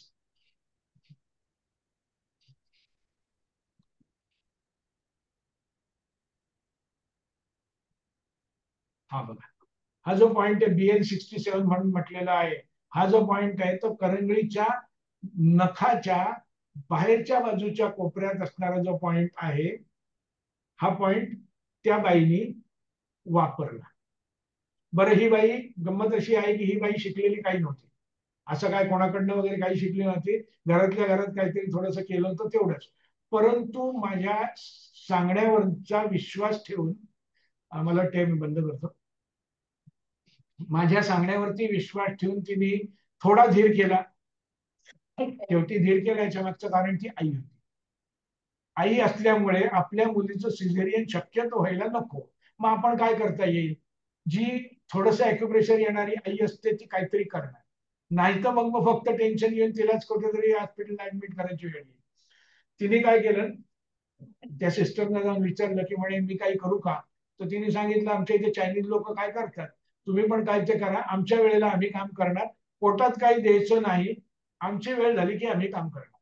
मग ही गेली, आता हिला काहीच माहित नाही, आणि तिच्याकडनं मी शिकलो, तिच्याकडनं मी काही गोष्टी शिकलो. ती गेली, तिच्या मुलीच्या पायाशी उभी राहिली, आणि ह्या जो करंगळीच्या दोन्ही दोन्ही बाजूच्या करंगळीच्या पायावरचे पॉइंट हाताने 1.5 तास दाबत राहिली, हाताने 1.5 तास राबत राहिली, आणि 1.5 तासानंतर त्या मुलीला लेबर पेन्स चालू झाले आणि सिझेरियन शिवाय डिलिव्हरी झाली, आणि म्हणून ती पेढे घेऊन माझ्याकडे आली. ही माझ्यासाठी सगळ्यात मोठी गोष्ट होती, कारण हा पॉइंट मी कधीच वापरलेला नव्हता. परंतु ॲक्युपंक्चर मधल्या, ॲक्युप्रेशर, ॲक्युपंक्चर, ॲक्युसायन्स मधल्या पॉइंटच्या कामांच्या बद्दलची मला खात्री असल्यामुळे मी सगळ्यांना शिकवत होतो. कशासाठी, की अरे कोणीतरी वापरेल आणि त्याचा उपयोग होईल कोणाला तरी. आणि त्यानंतर मग मी बऱ्याच जणांना मग मी सांगायला वगैरे लागलो. ओके, तर हा पॉइंट जो आहे, या पॉइंटचं इंडिकेशन असं म्हटलं जातं, माल पोझिशन ऑफ फिटस. गर्भाची विपरीत अवस्था असते, डोकं खाली आणि पायावर असायला पाहिजे, ती असते. ती नसेल तर सिझेरियन करायला लागतं, आणि ती आणण्याचं काम ह्या पॉइंटला प्रेशर देऊन होतं.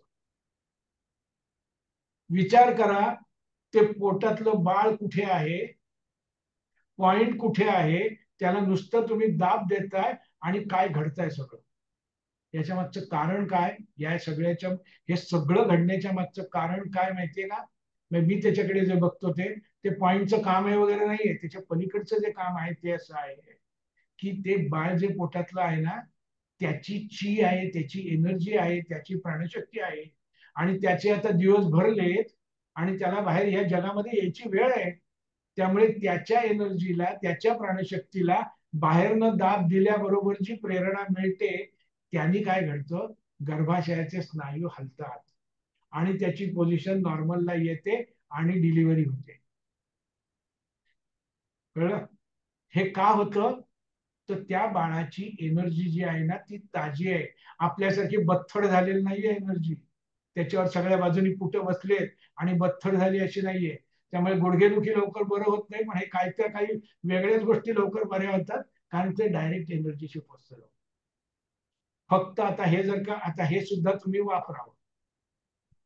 हा, फक्त हे वापरताना एक काळजी घ्यायला पाहिजे, आता एवढ्या याच्यातनं कॉमन सेन्स वापरायचा असतो, तो म्हणजे वापरायचं कधी आणि वापरायचं कधी नाही. हे म्हणजे काय होतं, ह्या पॉईंटनी काय होतं, तर गर्भाशयातल्या स्नायूंना हालचाल घडवली जाते.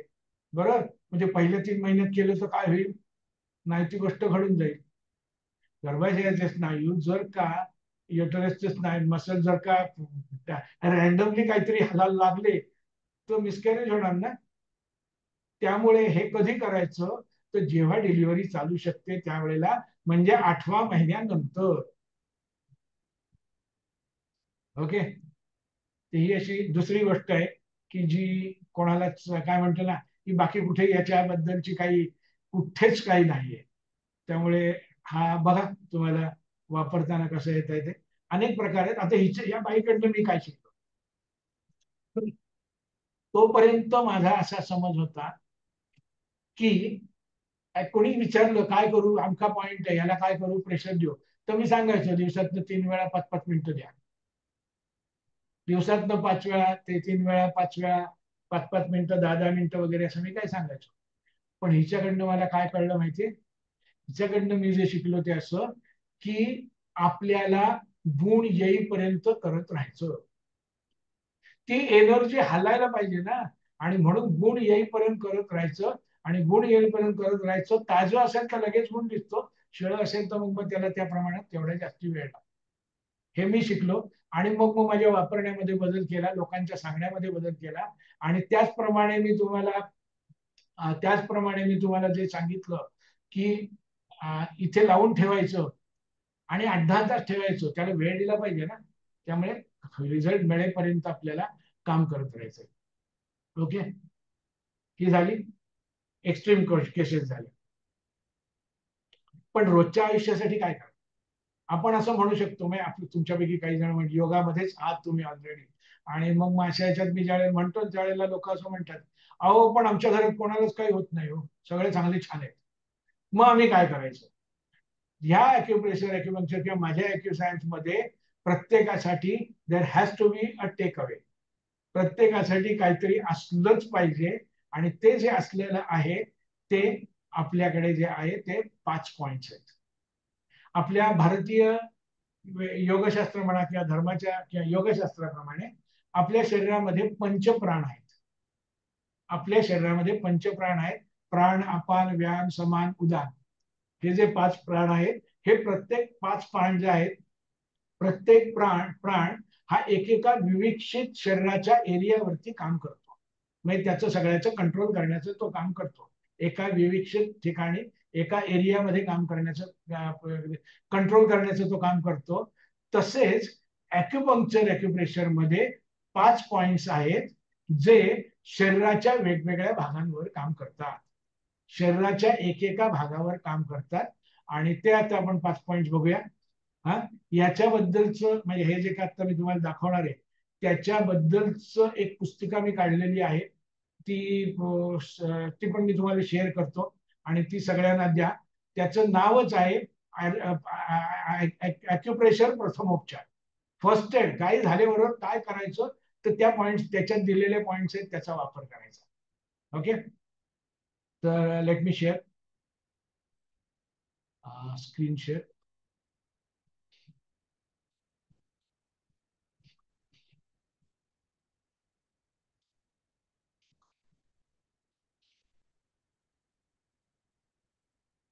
ओके, तर ही शरीरातल्या आपल्या तुम्हाला दिसत असेल आता, शरीराच्या इथे 1, 2, 3 पुढच्या बाजूला आहेत, 2 मागच्या साईडला आहेत, आणि एक समोर आहे. ह्याला सध्या आपण सोडून देऊया, बाजूला ठेवूया.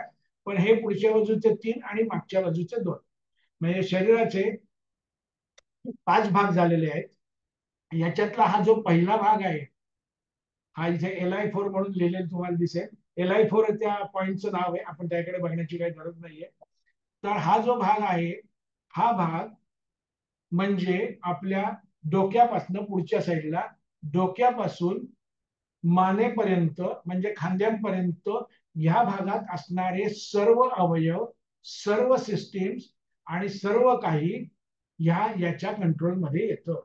म्हणजे ह्या भागात असणारे कुठच्याही सिस्टीमचे प्रॉब्लेम, कुठचेही फिजिकल वगैरे वगैरे काही प्रॉब्लेम्स असतील तर त्याला कंट्रोल करण्यासाठी कोणता पॉइंट आहे, तर हा LI4 नावाचा त्याचा जो पॉइंट आहे तो त्यासाठीचा पॉइंट आहे.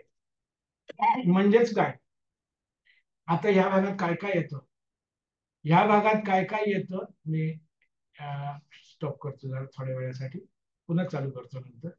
याच्यासाठी आपल्याला काय काय येतं ह्या भागामध्ये. ह्या भागामध्ये येतं डोकं, कपाळ येतं पुढच्या बाजूने, त्यामुळे फ्रंटल हेडेक साठी हाच पॉइंट उपयोगी पडेल. डोळे येतात, डोळ्यांसाठी उपयोगी पडेल. आणि अॅक्युपंक्चर मधली एक काय म्हणतो गोष्ट लक्षात ठेवा, की ज्या वेळेला एखाद्या गोष्टीबद्दल आपण बोलतो ना, त्यावेळेस तिथलं सगळं आतपर्यंत तो काम करतो. म्हणजे डोळे याचा अर्थ डोळ्याच्या कॉर्नियापासून ते मागच्या रेटिनापर्यंत सगळीकडे तो पॉइंट काम करतो. त्यामुळे डोळे येतात, नाक येतं, रेस्पिरेटरी सिस्टीमचा वरचा भाग येतो, गाल येतात, नाक वाहणार नाक येईल, तोंड येतं, तोंडातले दात येतात, जीभ येते, कान येतात, मान येते पुढच्या बाजूनी, थायरॉइड येतं, डायजेस्टिव्ह ट्रॅक येतो, रेस्पिरेटरी ट्रॅक येतो. एवढ्या सगळ्या गोष्टी एका पॉइंटने ठीक होणार. मग ह्या ठिकाणी काहीही कुठेही झालं तरी काय करायचं, 72 रोगांवर एकच मात्रा, एकच पॉइंट लावायचा. ह्या सगळ्यांसाठी काय करायचं, तर एकच पॉइंट. आता तो पॉइंट आणि त्याचं चित्र मी पुन्हा शेअर करतो.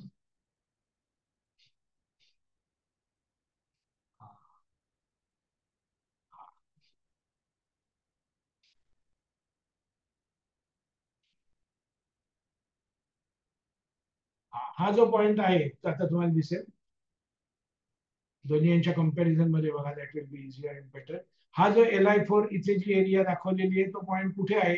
आपला अंगठा, हाताचा अंगठा आणि इंडेक्स फिंगर, हाताचा अंगठा आणि इंडेक्स फिंगर याच्यामध्ये जी वेब आहे ती संपूर्ण वेब म्हणजे Li4 हा पॉइंट आहे. संपूर्ण वेब म्हणजे Li4 हा पॉइंट आहे.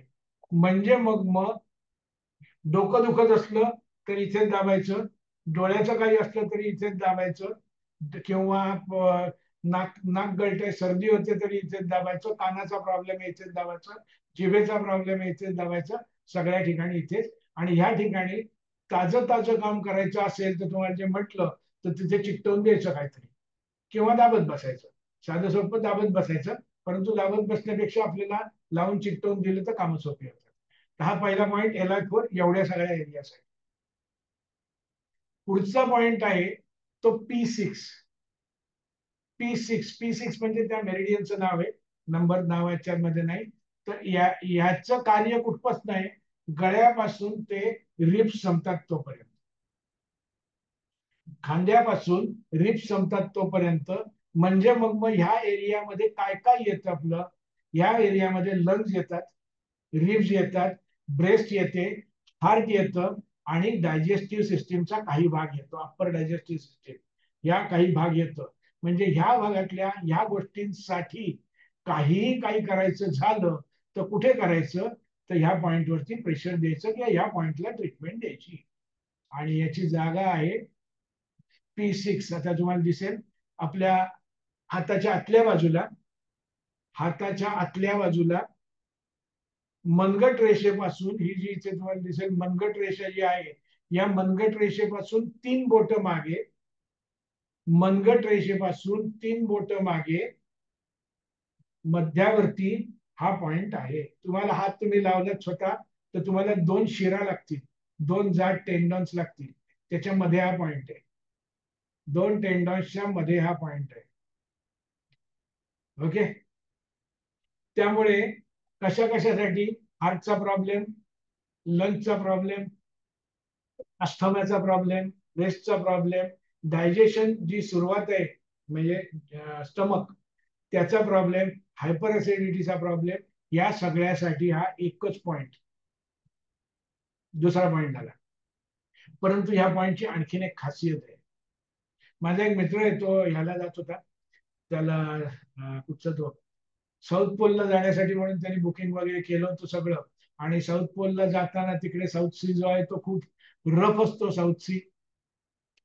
त्याच्यामुळे त्या रफ सी मध्ये त्यांना असं सांगण्यात आलं होतं की या रफ सी मुळे लोकांना sea sickness, motion sickness, sea sickness वगैरे असं काय काय होतं.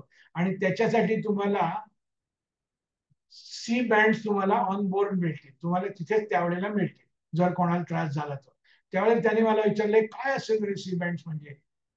तर त्यावेळेला माझ्या लक्षात आलं की हे जे काय आहे, त्यांची जी काही माहिती होती त्या ह्याच्यातनं लक्षात आलं की ज्या P6 हा जो पॉइंट आहे, माझ्या हातावर तुम्हाला दिसेल लावलेला, माझ्या हातावर लावलेला दिसेल, तर ह्या जो P6 पॉइंट आहे ह्या पॉइंटलाच ते काहीतरी लावायला घेतात. त्याला मी काय म्हटलं माहितीये? तू म्हटलं तिथे गेल्यावर घेऊ नकोस, इथून म्हटलं 100 ग्रॅम मूग घेऊन जा आणि ऑन बोर्ड एक मूग, $1 एक मूग असे म्हटलं, तिथे सुद्धा धंदा चालू करतो. याचं कारण हे जे सी सिकनेस असतो किंवा मोशन सिकनेस असतो तो म्हणजे काय असतं की आतमधलं पोटामधलं जे पाणी असतं, स्टमक मधलं जे असतं ना, हे ढवळलं जातं, हे हालतं. मग ह्या भागाला स्टॅबिलाइज करण्यासाठी हाच पॉइंट आहे. त्यामुळे ज्यांना कोणाला मोशन सिकनेसचा त्रास आहे, ज्यांना कोणाला मोमेंटच्या याच्यातून त्रास होतो, त्यांनी इथे ऍडव्हान्स मध्ये दाबायला सुरुवात करायची. किंवा ऍडव्हान्स मध्ये इथे घरातलं जे काय तुम्हाला धान्य सापडेल किचन मधलं ते जिथे चिकटवायचं, त्याच्यावर टेप लावायची आणि बाहेर पडायचं, काही होणार नाही कोणाला. हा दुसरा. ओके. P6 ह्या मधल्या छातीसाठी. म्हणजे काय झालं, एका पॉइंट मध्ये वरचा भाग झाला, दुसऱ्या पॉइंट मध्ये हा झाला. आणि आता तिसऱ्या पॉइंट कडे आपण जाऊया.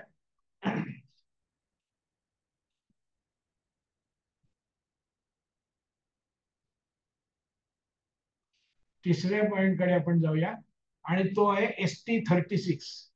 हा पॉइंट जो आहे ST36 हा जो पॉइंट आहे तो रिब्स पासन लोअर ऍब्डोमेन कव्हर करणारा पॉइंट आहे. रिब्स पासून लोअर ऍब्डोमेन तो कव्हर करतो. आता ह्या भागात काय काय, रिब्स पासून किंवा डायफ्राम पासून म्हटलं तुम्ही तर खालती याच्यात सगळी आपली इंटेस्टाईन्स आहेत. इंटेस्टाईन्स आहेत, नंतर रिप्रोडक्टिव्ह ऑर्गन्स आहेत, युरिनरी सिस्टीम आहे. या सगळ्या गोष्टी ह्या भागामध्ये आहेत. रिप्रोडक्टिव्ह सिस्टीम, युरिनरी सिस्टीम आणि या सगळ्या आहेत. त्यामुळे ह्या संबंधित जर का काही कोणाची गडबड असेल तर त्यांनी काय करायचं, या ST36 पॉइंट वरती स्टिम्युलेशन देण्याचं काम करायचं. ST36 पॉइंटला स्टिम्युलेशन, हा पॉइंट इथे दाखवले त्यामुळे हा गुडघा आहे. हे गुडघ्याची पटेला इथे मी दाखवतोय ती, आणि ही पटेला त्याच्यापासून खालती गुडघ्याची, याला हे सगळं चित्रवित्रामधनं दाखवणं कठीण आहे. तुम्हाला एक मी दाखवतो, सोपं पडेल ते जास्ती समजावून सांगितलं तर. आपला हात आहे ना, काय करायचं तुम्हाला सांगतोय, तो प्रत्येकाने आपापल्याने करून बघा. आपला नी गुडघा 90 डिग्रीज मध्ये ठेवायचा, सपोर्ट करून 90 डिग्रीज मध्ये ठेवायचा. एकदा बघून घ्या आधी. हा, आणि हा जो हाताचा पंजा आहे मधला भाग, हा पटेलावर ठेवायचा. पटेलावर ठेवला की ही बोट तुमची, मी थोडं मागे जाऊन बघतो तुम्हाला दाखवताना. हा असा आहे, हा पण इथे ठेवला. हा, आणि मग असा ठेवल्यानंतर मधलं बोट जे आहे, मधलं बोट समोरच्या हाडावर येईल. टिबिया नावाचं जे हाड आहे त्याच्यावरती येईल, आणि रिंग फिंगर आहे ते सहजपणाने रेस्ट होईल. तो ST36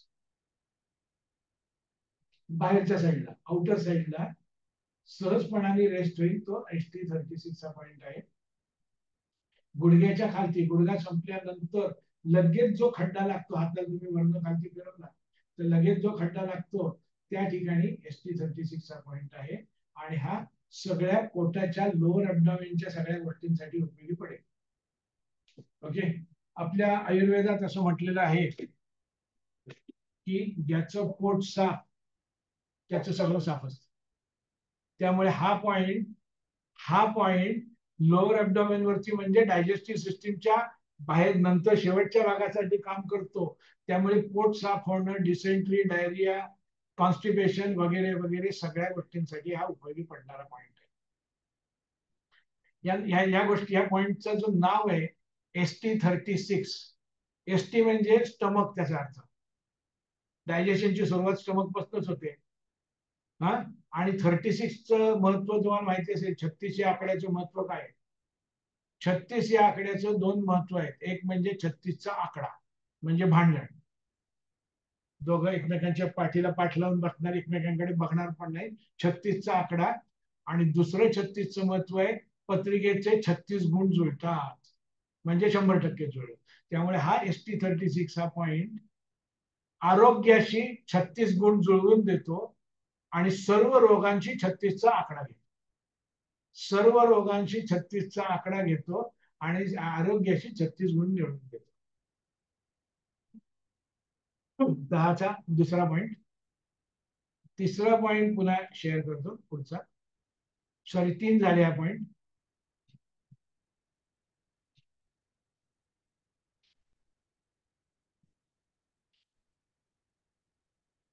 म्हणजेच काय झालं, ह्या 3 पॉइंट्स मध्ये आपण संपूर्ण पुढच्या बाजूने शरीराची काळजी घेतली. शरीराची पुढच्या बाजूने काळजी घेण्यासाठी या 3 पॉइंट्सचा उपयोग झाला. आता उरले मागच्या बाजूचे 2 पॉइंट्स.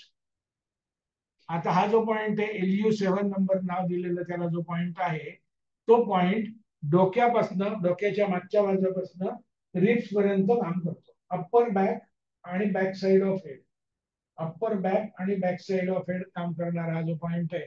म्हणजे मग ह्याच्या अखत्यारीत काय काय येतं? डोकं येतं मागच्या बाजूनी. सर्व्हायकल स्पॉन्डिलिसिस हल्लीचा मोठा प्रॉब्लेम असतो सगळ्यांना. तो cervical spondylosis, shoulder, frozen shoulder, upper back आणि ह्या सगळ्या गोष्टी त्याच्यामध्ये येतात. आणि म्हणून ह्या पॉइंटचा उपयोग करून आपण ह्या गोष्टींसाठी आपली हेल्थ म्हणजे ह्या तिथल्या प्रॉब्लेम सॉल्व्ह करण्यासाठी या पॉइंटचा वापर. याची जागा लोकेशन आहे, ही मनगटाची रेषा इथे तुम्हाला दाखवतो. ही मनगटाच्या रेषेपासून 2 बोट मागे, मनगटाच्या रेषेपासून 2 बोट मागे हात, इथे हाड आहे, या हाडावरची 2 बोट मागे, हा जो पॉइंट आहे एक्झॅक्टली हाडावरती आहे. हात ऐका, तुमच्या हातांवर मला समजतं की काहीतरी गडबड होते. अंगठ्याच्या सरळ रेषेत खाली, अंगठ्याच्या सरळ रेषेत खाली हाड आहे आणि त्याच्यावर 2 बोट मागे. आपल्या घड्याळ येत आहे, ते माझ्या घड्याळा नाही. अंगठ्याच्या सरळ रेषेत खाली 2 बोटांवरती हा पॉइंट आहे. आणि याची तर ह्या ठिकाणी दाब दिल्यामुळे, प्रेशर दिल्यामुळे, पंक्चर केल्यामुळे किंवा काही केल्यामुळे या अप्पर बॅकला सपोर्ट मिळतो. अप्पर बॅकची हेल्थ चांगली राहायला मदत होते. 4 झाले पॉइंट.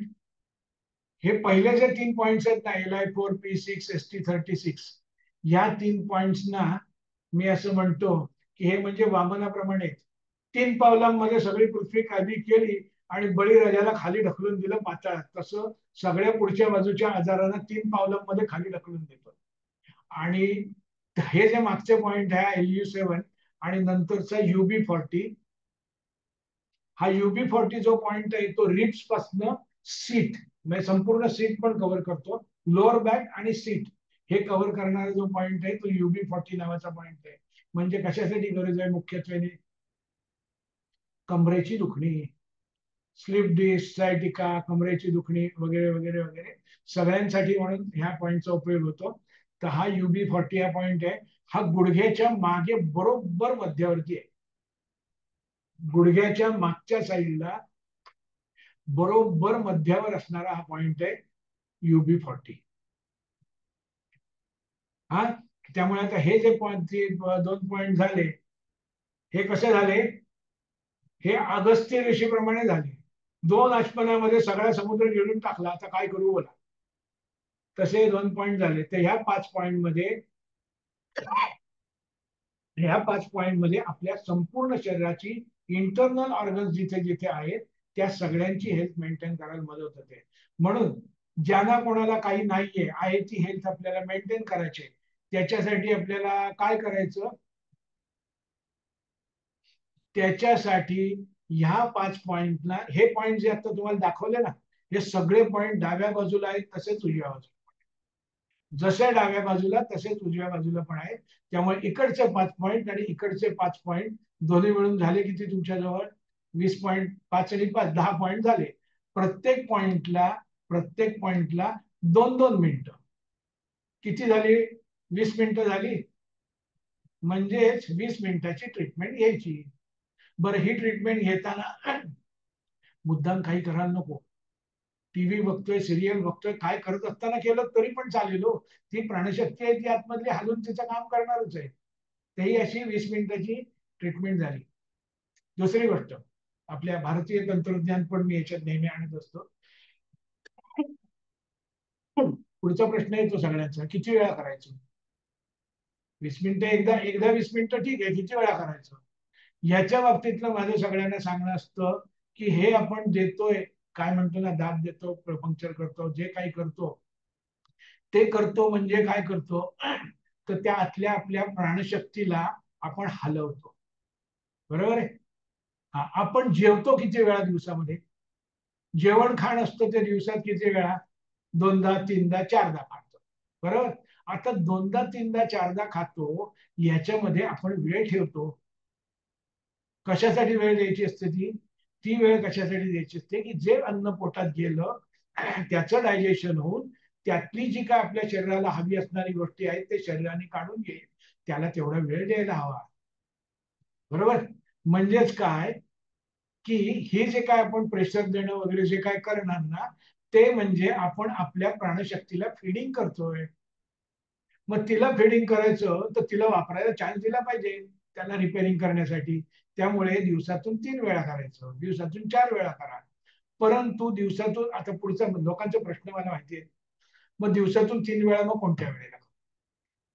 दिवसातून 3 कोणत्याही वेळेला केलं तरी चालेल, पण त्यातल्या त्यात पॉझिटिव्ह इफेक्ट तुम्हाला जास्ती हवा असला तर दिवसातून 3 वेळा, सकाळी एकदा सूर्योदयाबरोबर, मध्यान्ह आणि सूर्यास्त. आपल्याकडे सूर्योदय, मध्यान्ह आणि सायंकाळ या 3 वेळेला काय काय करतात? संध्या, तिन्ही त्रिकाळ संध्या, बरोबर आहे. हा, आता ही संध्या त्याच वेळेला का आपल्याला सांगितलेली आहे? आपल्या ऋषी मुनींनी कुठचीही गोष्ट अशीच सांगितलेली नाहीये. There is a science behind everything. फक्त ते आपल्याला पोचलंच नाही आपल्याकडे, अशी आपली गडबड झाली. ही त्यावेळेला त्यांनी सांगितलं, याच्या मागचं कारणच आहे की सूर्योदयाच्या वेळेला काय घडतं बाहेर युनिव्हर्स मध्ये, काय घडतं? We are also part of universe. सूर्योदयाच्या वेळेला बाहेर काय घडतं तर रात्रीचा दिवस होतो, बरं. म्हणजेच युनिव्हर्स बदलतं, देर इज अ चेंज. मध्यान्ह जी आहे, दुपारची वेळ आहे, सूर्य डोक्यावरती आहे, त्यावेळेला काय होतं? सूर्य पूर्व भागातनं पश्चिमेकडे जायला लागतो, म्हणजे देर इज अ चेंज. आणि संध्याकाळी सूर्यास्ताच्या वेळेला काय होतं? दिवसाची रात्र होते, म्हणजे देर इज अ चेंज. बरोबर आहे. मग आपल्याला ज्या गोष्टी, युनिव्हर्स चेंज ज्या वेळेला होत आहे त्याच वेळेला आपण पण करायचं ना चेंज आपल्यामध्ये. याला काय म्हणतात माहिती हल्लीच्या भाषेत? हे आपल्या ऋषी मुनींनी संध्या या नावाने सांगितलं. याला आजकालच्या जगात म्हणतात सिंक करणं. गुगल सिंक करत असतो. आपली बॉडी, आपली शरीर, आपली जी काही प्राणशक्ती आहे, ही प्राणशक्ती युनिव्हर्स बरोबर सिंक करत राहायचं. आणि ती करण्याची दिवसभर केली तर चालेल, पण दिवसातनं 3 वेळा करा. व्हॉट्सअप एकदा दिवसातनं होतं, गुगल 4-5 वेळा करतो, तशी सिंक करणं. बरं, या सिंकच्या आणखीन एक, माझ्या दृष्टीने आणखीन एक गमतीदार गोष्ट आहे. आपल्या सर्व स्तोत्रांमध्ये, बहुतांश स्तोत्रांमध्ये असं म्हटलेलं असतं की याचा सहस्रावर्तन केल्याने फायदा होईल. सहस्रावर्तन करावं, मग आता सहस्रावर्तन करावं म्हटल्यावरती आपल्याला शॉर्टकट हवे असतात. त्यामुळे मग एकदम 25 भटजींना बोलवायचं आणि ते गडगड गडगड गडगड काहीतरी म्हणतात आणि 1000चा आकडा पूर्ण केला जातो, बरोबर. हे सहस्रावर्तन ह्या 3 संध्येमधनच सहस्रावर्तन होत असतं. कसं ते बघा, आपल्या भारतीय कॅलेंडरचे चंद्र महिना जो आहे, इंडियन कॅलेंडर, भारतीय कॅलेंडर, त्याचा जो चंद्र महिना आहे त्याचे दिवस किती असतात? 28 दिवस. एका महिन्याचे दिवस 28. हा, 28 ला 28 किंवा 27, पण 28. 28 म्हणजे दिवसात 28, एक महिना 28चा. दिवसातनं तुम्ही 3 वेळा जर का हे सिंकचं काम केलं तर 28 गुणिले 3 एवढी त्याची काहीतरी टोटल येईल. हा, त्याला 12 महिन्यांनी गुणलं म्हणजे 1 वर्ष पूर्ण झालं. 28 गुणिले 3 गुणिले 12 आणि ह्याचं कॅल्क्युलेट करून बघा, 1008 येते.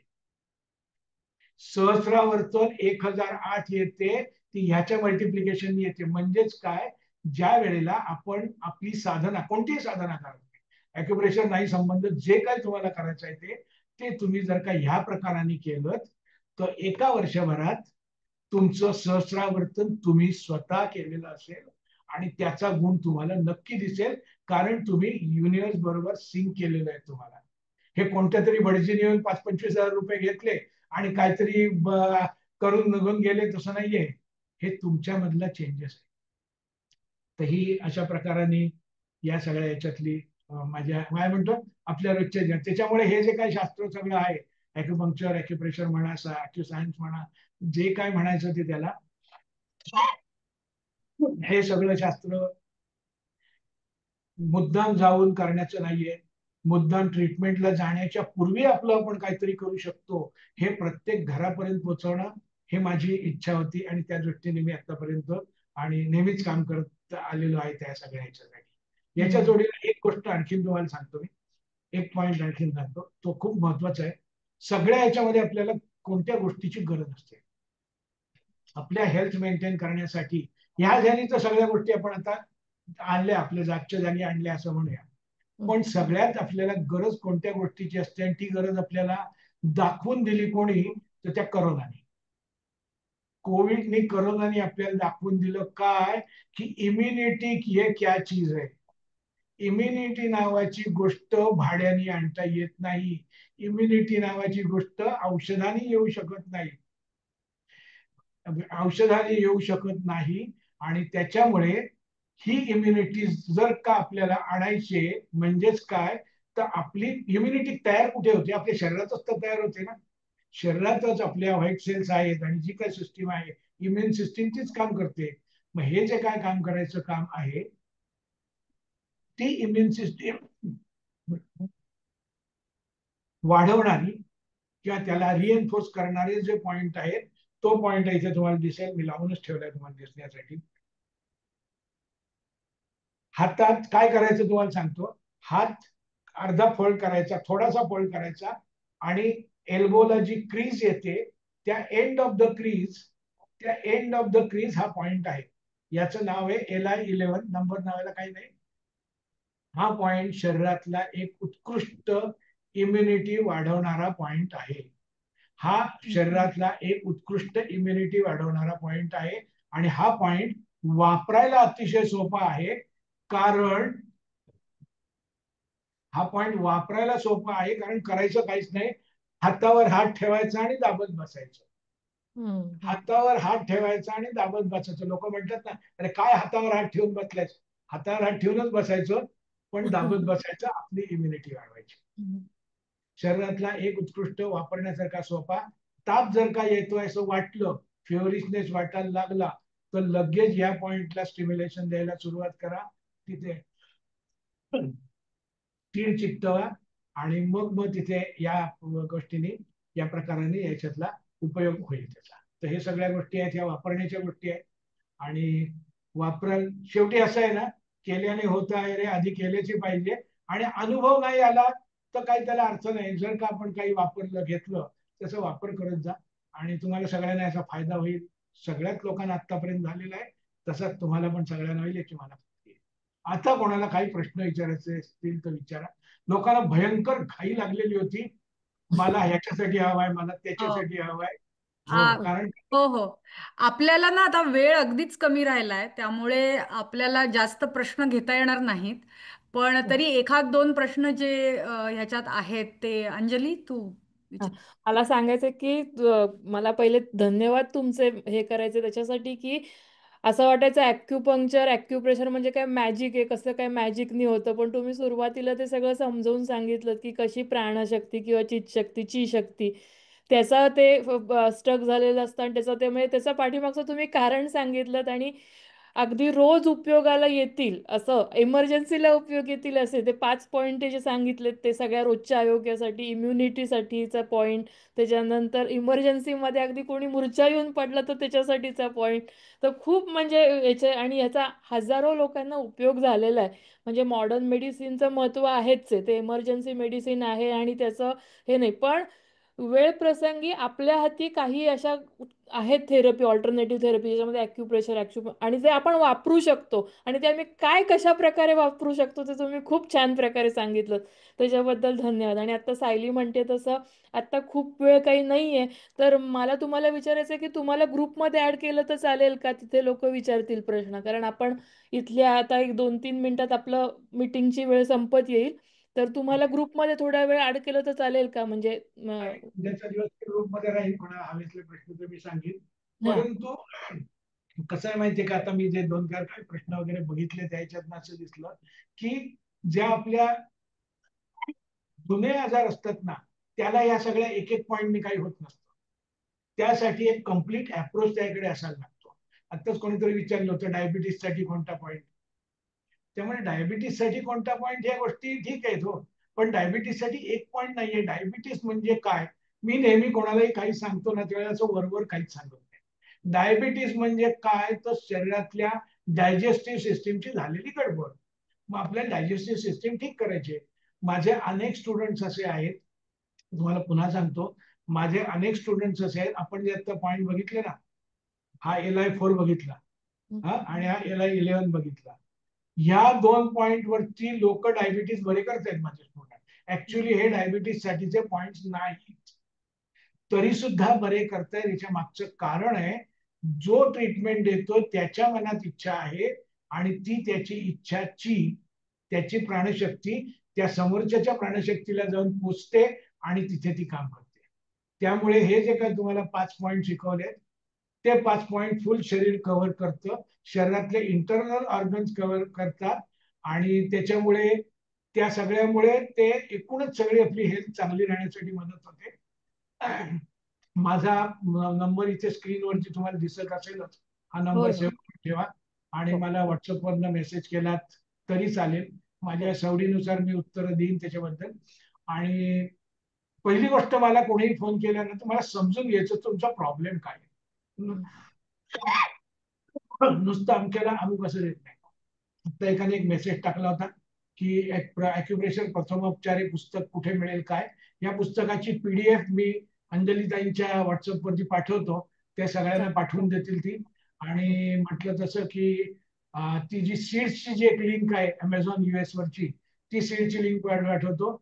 जिथे कुठे तुम्हाला काही कोणाला प्रॉब्लेम वाटेल तिथे त्या सीड चिकटवून द्यायची. जेवढ्या लवकर कराल तेवढ्या लवकरच होईल.